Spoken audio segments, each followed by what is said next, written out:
Gizli gizli severəm səni, sirli sirli severəm səni. Səni bilmirəm, mən sevdim səni. Ruhumla, qəlbimlə dəlilər kimi. Suskun baxışların, gözlərin, ağlımı başımdan alan sözlerin. Dəlisi oldu əlləri ürəyim. Qaçmaq istədim, qaça bilmədim. Getmək istədim, gedə bilmədim. Neyləyim bilmirəm. Qaçışı yoxdu sənsizliyə, qaça bilmədim. Getmək istədim, gedə bilmədim. Neyləyim bilmirəm. Qaçışı yoxdu sənsizliyə, qaça bilmədim.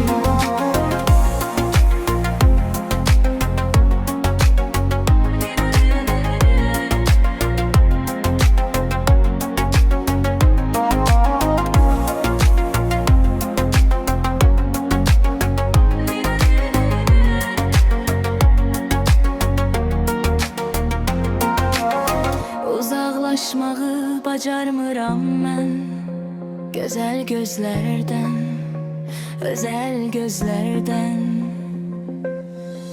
Uzaqlaşmağı bacarmıram mən gözəl gözlərdən, özəl gözlərdən.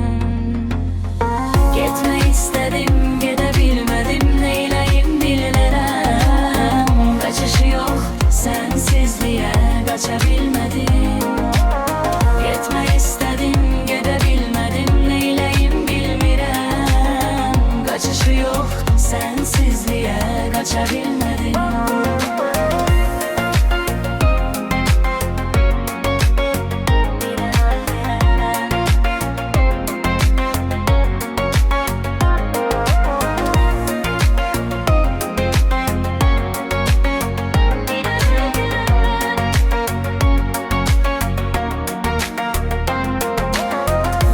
İstədim, gedə bilmədim. Neyləyim bilmirəm. Qaçışı yoxdu sənsizliyə, qaça bilmədim. Getmək istədim, gedə bilmədim. Neyləyim bilmirəm. Qaçışı yoxdu sənsizliyə, qaça bilmədim. Gözəl gözlərin severəm səni, sirli sirli severəm səni.